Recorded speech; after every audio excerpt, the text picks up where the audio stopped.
Olá! Neste vídeo vamos falar sobre algoritmos. Fazer uma pequena introdução à algoritmia. A algoritmia um bocadinho tem a ver com a relação entre o informático e o utilizador. Isto é, a abordagem do programador a um determinado problema. Com este vídeo pretendemos atingir alguns objetivos, nomeadamente aprender o conceito de algoritmo e as suas características fundamentais, como resolver problemas através de algoritmos, como desenhar algoritmos e programas, distinguir as diferentes representações de algoritmos, como usar fluxogramas em programação visual, aprender a utilizar estruturas de controlo de fluxo, sequência, seleção e repetição. Aqui neste podemos ver a origem da noção do algoritmo. A noção do algoritmo é essencial na programação de sistemas informáticos. Historicamente, o primeiro algoritmo não trivial foi inventado entre 400 e 300 a.C., pelo matemático grego Euclides. Esse primeiro algoritmo é o da determinação do máximo divisor comum de dois números inteiros e é designado por algoritmo de Euclides. A palavra algoritmo tem origem no nome do matemático árabe, persa, Mohamed al-Khwarizmi, do século IX, que definiu as regras passo a passo para as operações básicas da aritmética. Em latim, o nome transformou-se em algorismos, de onde algoritmo derivou diretamente. Problemas e algoritmos. Para resolver um problema através de um computador, é necessário encontrar, em primeiro lugar, uma maneira de descrevê-lo de uma forma clara e precisa. É também preciso que encontremos uma sequência de passos que conduzam à sua resolução. Esta sequência de passos é designada por algoritmo. A noção de algoritmo é central a toda a informática. A construção de algoritmos para resolver os problemas é uma das maiores dificuldades, mas também um dos maiores desafios para quem programa computadores. Significado. Em informática, algoritmo é o conjunto ordenado de passos ou instruções para a resolução sequencial de um problema. Um computador é uma máquina sequencial, executa instruções sequencialmente, pois só inicia a execução de uma instrução após ter terminado a anterior. Assim, um algoritmo pode ser visto como uma descrição, numa linguagem quase natural, chamada linguagem algorítmica, pseudocódigo ou ainda português estruturado, da sequência de instruções a ser executada pelo computador para a resolução de um problema. Temos aqui um exemplo de um algoritmo. Noção de um problema. Exemplo, como fazer um bolo. Quando nós queremos fazer um bolo, por exemplo, temos um conjunto de ingredientes que vamos utilizar e temos uma receita. E o objetivo final é criar, então, ou fazer o bolo. Nós aqui podemos ver a receita como uma descrição de um conjunto de passos ou ações que fazem a combinação de um conjunto de ingredientes com vista a obter um produto gastronómico particular. Portanto, a nossa receita vai ser o nosso algoritmo. Esta analogia que vocês estão aqui a ver é muito importante na informática. Vocês veem, temos a entrada dos ingredientes, que são os ingredientes.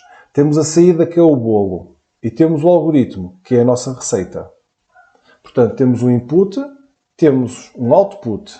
O input ou as entradas são os ingredientes, o output ou a saída é o bolo. E no meio temos o processamento, que é o algoritmo.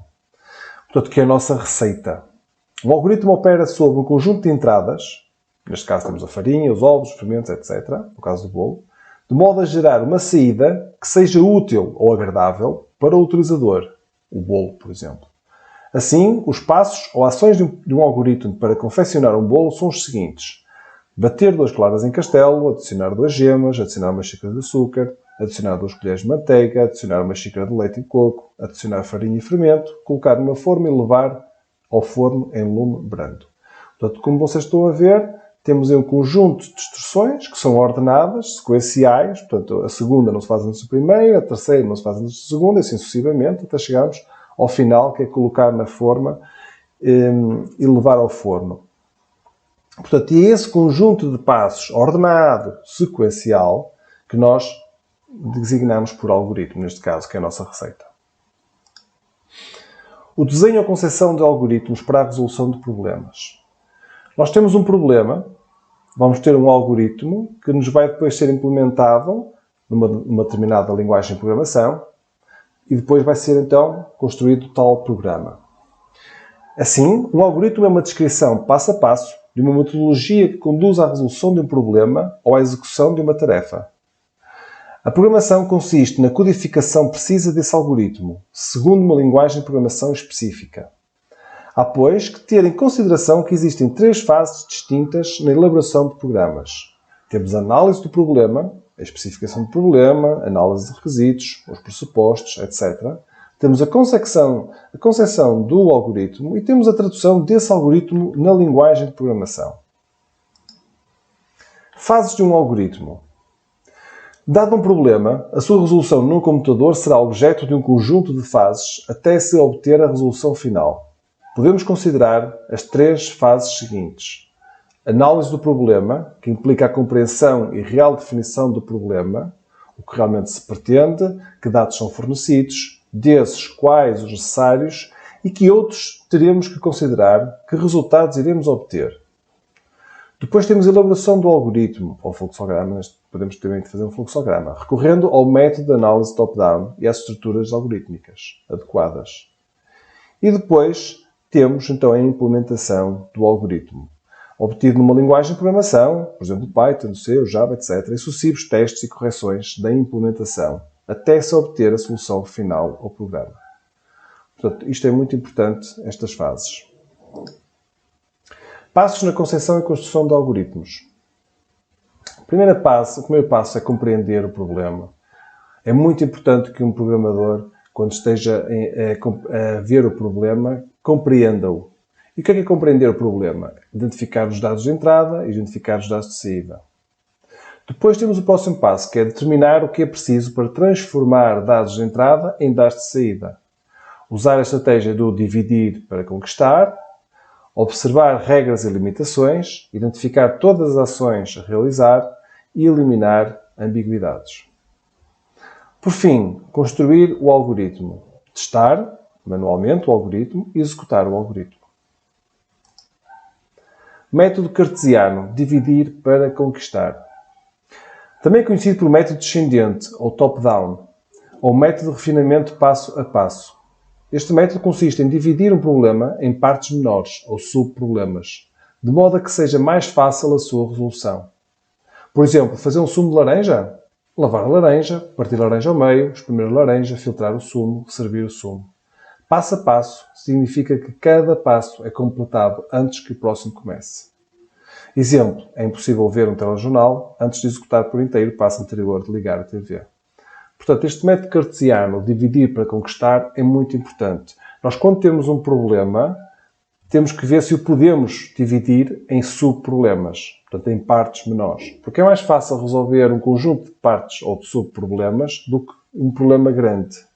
E dividir, é por isso que se chama dividir para conquistar, ou seja, dividir um problema em subproblemas e ir resolvendo esses subproblemas parcialmente, até que todos estejam concluídos e, no fim, o problema geral, o grande problema, esteja resolvido. Características fundamentais de um algoritmo. Portanto, finitude. Um algoritmo deve sempre terminar após um número finito de passos. Obviamente que um algoritmo não pode estar sempre em ciclo, em loop. Ou seja, tem que ter um princípio e um fim. Definição. Cada passo de um algoritmo deve ser precisamente definido. As ações devem ser definidas rigorosamente e sem ambiguidades. Entradas. Um algoritmo deve ter 0 ou mais entradas, são as quantidades que lhe são fornecidas antes do algoritmo iniciar. Saídas. Um algoritmo deve ter 0 ou mais saídas, são as quantidades que têm uma relação específica com as entradas. Eficiência. Um algoritmo deve ser eficiente. Significa que todas as operações devem ser suficientemente básicas, de modo que possam ser, em princípio, executadas com precisão em um tempo finito, por um ser humano usando papel e lápis. Pode haver mais do que um algoritmo para resolver um problema. Por exemplo, para ir de casa até o trabalho, podemos escolher diversos meios de transporte, em função do preço, conforto, rapidez, etc. Existem vários, isto só para resumir, que existem várias formas de resolver o mesmo problema. O que interessa é que o problema seja feito de uma forma eficiente. O método top-down.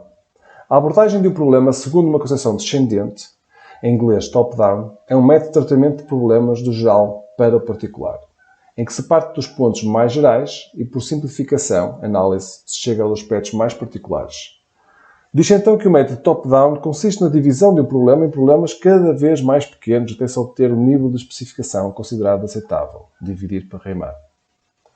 Poder-se-á afirmar que se atingiu um nível de especificação considerado aceitável sempre que as operações encontradas na análise top-down possam ser implementadas diretamente usando as instruções da linguagem algorítmica.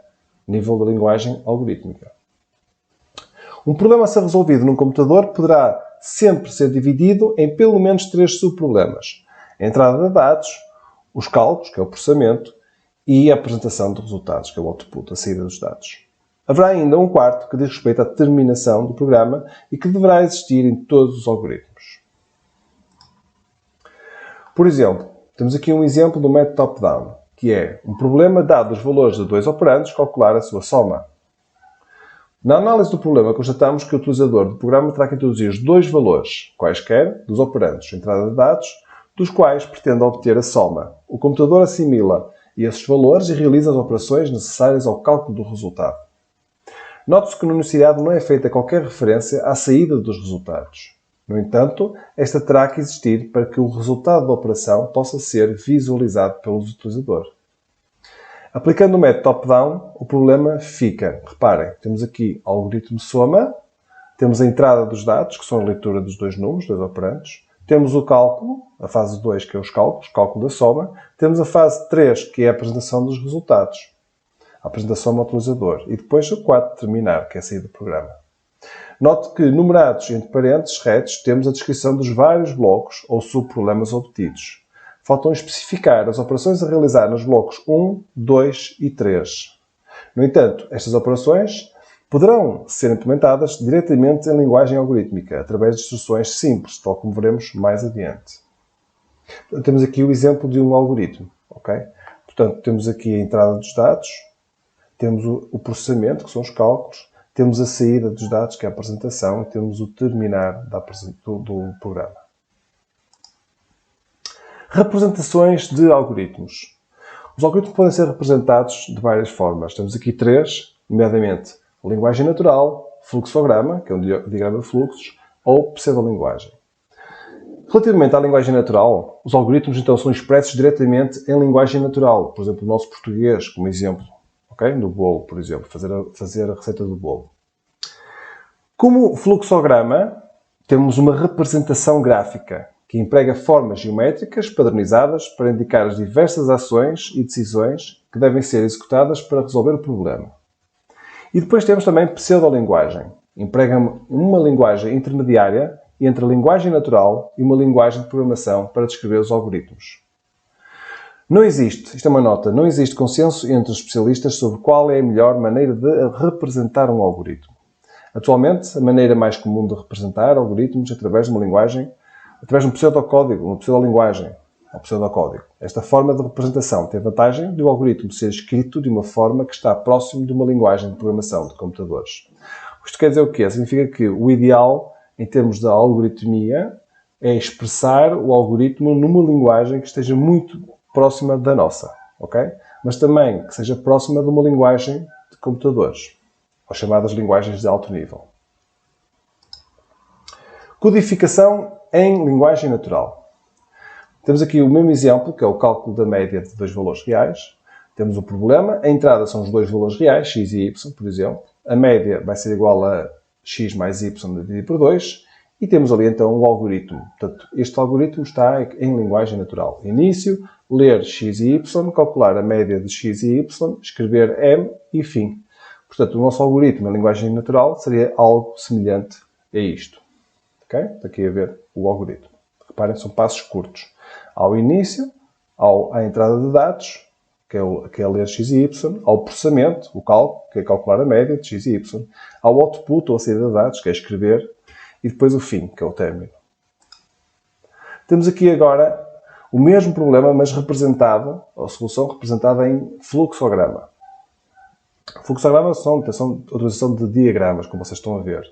Portanto, nós temos o nosso problema, o mesmo problema, temos a mesma entrada, temos a saída igual e temos aqui o algoritmo, que nós vimos no anterior, no exemplo anterior. E agora vemos aqui então o fluxograma. Reparem, o fluxograma tem sempre aqui diagramas que são representativos de cada uma das operações. Vocês reparem, temos o início, temos o fim, temos o ler o X, o ler o Y, depois temos o processamento. Portanto, cada forma tem um significado diferente. O processamento tem um significado, a entrada e saída tem o mesmo, início e fim têm outras formas diferentes. Portanto, temos aqui um fluxograma. E por fim, temos então a programação visual com fluxogramas. Temos aqui os vários desenhos, como vocês estão a ver. Portanto, o fluxograma é a representação gráfica do algoritmo. A programação visual é a utilização de diagramas na programação. Descrevem o fluxo de um algoritmo através de um conjunto de figuras geométricas padronizadas ligadas por setas de fluxo. Por exemplo, início e fim de fluxograma, teste e decisão, entrada e saída de dados, outras ações ou instruções, atribuições, etc. Estruturas lógicas de programação, estruturas de controle. O que é que são estruturas lógicas? Então, uma estrutura de controle é a unidade básica da lógica da programação. Em meados da década de 60, alguns matemáticos provaram que qualquer programa podia ser construído através da combinação de três estruturas básicas. Temos a sequência, temos a seleção e repetição. Reparem aqui, neste exemplo, a entrada e a saída aqui é uma única linha, ok? Portanto, é chamada sequência. Aqui temos uma entrada, temos aqui um centro de decisão e depois temos duas alternativas e uma saída, uma seleção, portanto é selecionado se for verdadeira ou se for falsa, por exemplo aqui, esta decisão. E depois temos aqui uma repetição, isto é, enquanto algo seja verdadeiro, ele vai fazer um conjunto de instruções. Na sequência, é processado um conjunto de instruções ou ações em série. Portanto, não há qualquer possibilidade de alterar a ordem de processamento das instruções. Isto é, após processar a primeira instrução, processa a segunda, depois a terceira e assim por aí adiante. Okay? É por isso que se chama em sequência. Portanto, a ordem não é alterada. Nós podemos ver aqui um exemplo no Python. Okay? Vou mostrar aqui um exemplo em Python. Por exemplo, este programa que está aqui. Okay? Vou pôr aqui este programa para vocês verem. Por exemplo, print olá mundo, print bem-vindo ao Python é uma sequência. Okay? Porquê? Porque não há nada, portanto, este print vai ser executado a partir deste. Não há nenhuma condição. Okay? Depois, o que é que nós temos aqui? Seleção de uma via. Neste caso, se a expressão lógica tiver resultado falso, nenhuma ação é processada dentro da estrutura da seleção. Só é processada uma ação dentro da estrutura de seleção se a expressão lógica for true, for verdadeiro. Daí o nome da seleção com uma via. Portanto, temos uma condição. Se for verdadeiro, executa aqui uma instrução. Se for falso, ele não faz nada e volta para o próximo. Vou-vos dar aqui um exemplo. Vou aqui só comentar aqui este código para vocês verem. Portanto, seleção com uma via. Vamos ver este exemplo. Idade igual... Vai ler aqui a idade do utilizador. Se a idade for menor que 18, ele diz ainda não tens idade para tirar a carta. Espera mais algum tempo. Print, fim do programa. Ok? Portanto, eu vou executar isto, vocês reparem. Vou pôr aqui a idade da pessoa, por exemplo, 19 anos. Qual a tua idade? 19 anos. E não faz mais nada. Reparem, fim do programa. Contudo, vou só fazer aqui um CLS para limpar o ecrã. Se eu agora executar o programa e meter uma idade de 15, ok? Ele diz, ainda não tens idade para tirar a carta, espera mais algum tempo, ok? Portanto, vocês estão a ver que aqui, no caso desta instrução ser falsa, ele não faz nada, só faz se for verdadeira, ok? Portanto, é o exemplo que nós temos aqui, que é a seleção de uma via. Portanto, se for verdadeira, faz uma instrução, ou um print, ou uma atribuição, não interessa, um conjunto de código. Se for falso, não faz nada. Ok? Portanto, tal e qual como está aqui. Portanto, não existe o chamado else. Vamos ver agora no próximo exercício, que é a seleção com duas vias. Isto é, há uma condição e depois temos se for verdadeiro e se for falso. Ok? Portanto, ou faz uma coisa ou faz outra. Portanto, uma estrutura de seleção é também designada por estrutura de decisão. Neste caso, o fluxo de processamento segue por uma de duas vias, dependendo do valor lógico, verdadeiro ou falso, da expressão avaliada no início da estrutura. Se o fluxo de processamento só passa por uma via, então só uma das ações é realizada ou processada. precisamente neste exemplo que temos aqui. Reparem, neste exemplo que nós temos aqui, que vocês estão a ver, nós temos aqui idade, ele vai receber a idade. Se a idade for menor do que 18, ele diz, ainda não tens idade. Se não, ele dá um print, podes tirar a carta. Okay? Portanto, no exercício anterior não tínhamos nenhum else. Okay? Ou seja, se esta instrução fosse falsa, não fazia nada. Contudo, agora já faz. Reparem, vou executar, para vocês verem qual é a idade. Se eu meter 19, ele diz, podes tirar a carta. Portanto, se for verdadeiro. Ok? Se esta instrução for falsa, reparem, eu vou pôr aqui 15. Ainda não tens idade. Portanto, se for verdadeiro, se for menor, ele diz, ainda não tens idade. Ok? Se esta instrução aqui, se não for menor, portanto, se for maior, ele diz que podes tirar a carta. É precisamente o que temos aqui. Portanto, há uma instrução para verdadeiro e há uma instrução para falso. Temos aqui uma seleção de N vias, isto é, há uma decisão, há aqui uma condição, aliás, e depois temos várias decisões de acordo com várias opções. Portanto, neste caso, a decisão não é feita com base numa só expressão lógica, porque há mais do que 2 resultados possíveis.